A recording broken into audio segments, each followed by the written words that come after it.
El derecho a la igualdad, que se estipula en el artículo 13 de la Constitución Política de Colombia de 1991, puede tener su génesis en el Acta de Independencia de los Estados Unidos de 1776 y en la Declaración de los Derechos del Hombre y del Ciudadano proclamada en Francia en 1789. La primera sostiene como verdad evidente que todos los hombres han sido creados iguales y que ningún hombre tiene privilegio o ventajas exclusivas dentro de una comunidad. La segunda establece que todos los hombres nacen y viven libres e iguales en derechos. Las distinciones sociales solo pueden fundarse en la utilidad común. Es así que nuestra Constitución recoge el derecho a la igualdad como paridad ante la ley de dos textos del siglo XVIII. Por ende, el artículo 13 de nuestra Constitución afirma: todas las personas nacen libres e iguales ante la ley, recibirán la misma protección y trato de las autoridades y gozarán de los mismos derechos, libertades y oportunidades sin ninguna discriminación, por razones de sexo, raza, origen nacional o familiar, lengua, religión, opinión política o filosófica.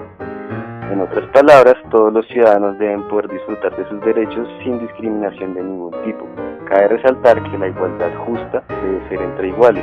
Por ejemplo, los derechos laborales de las empleadas de servicio deben ser iguales que los de otros trabajadores, puesto que ambos los rige la misma ley y prestan servicios laborales.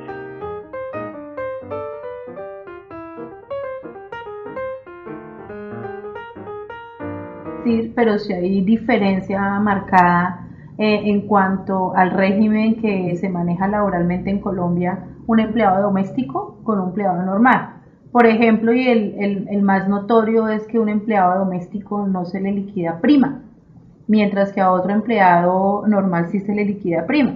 Y la razón que ha dado el legislador es que el empleado normal se le paga una prima que contribuye o que constituye el reconocimiento que se le da a la empresa o empleador por haber colaborado en el crecimiento económico de la empresa. Entonces considera el legislador que el empleado doméstico, como su palabra lo dice, es doméstico, no está contribuyendo al crecimiento económico de la familia.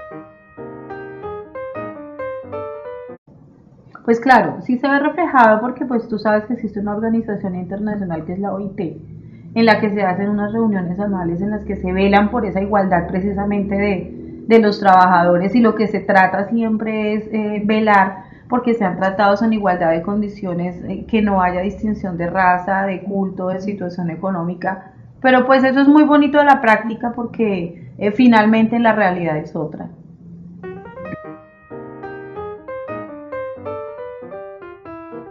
Pero por regla general el empleado doméstico es abusado porque primero no se le cumple con las condiciones de un contrato, no se pactan con ella desde un principio un contrato, fuera de eso entonces les paga en algunas ocasiones su seguridad social.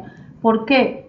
Porque el empleado doméstico normalmente dice que no quiere perder su SISBEN, que es el sistema que creó el Estado, entonces que prefiere que no lo afilien a una EPS, y a su empleador le parece muy sencillo y quien debería exigirle emplearlo con todas las condiciones de ley. Por ejemplo, el empleado doméstico simplemente le pagan una mensualidad que no corresponde al mínimo, no le pagan su seguridad social y por ende pues entonces no está ahorrando para una pensión.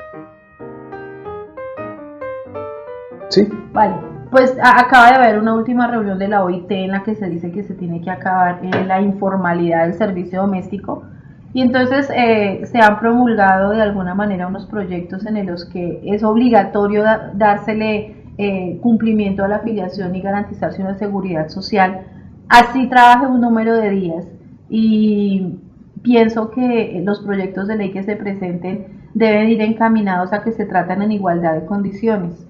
¿Por qué? Porque si, como dice el legislador, no se le paga una prima a un empleado doméstico, porque no se considera que está contribuyendo a la explotación económica de una firma, de una razón social, de una empresa. Si ella no estuviera en casa o él no estuviera en casa, pues las otras personas no pudieron ir a trabajar. Entonces yo sí considero que, por ejemplo, debería pagársele una prima al empleado doméstico. Llevas trabajando como empleada doméstica de 5 años. Y durante ese tiempo, ¿tú has tenido acceso a salud, pensión y prestaciones sociales? No. Pero, ¿has tenido conocimiento de que tienes derecho a las prestaciones sociales? Sí, pero nunca me las han cancelado y pues por miedo a quedarme sin trabajo nunca las he reclamado. Ok. Durante el tiempo que lleva trabajando, ¿cómo ha sido el trato que recibe por parte de sus jefes? En parte es buena, en parte es mala, pues porque siempre lo discriminan a uno. Cuando dices que te discriminan, ¿cómo es esa discriminación? ¿Cómo te tratan? Porque hay muchas partes en las que uno pues le niegan los alimentos, no tiene o no le permiten sentarse en el comedor para recibir los alimentos en sus horarios y mucho menos sentarse en una sala de televisión.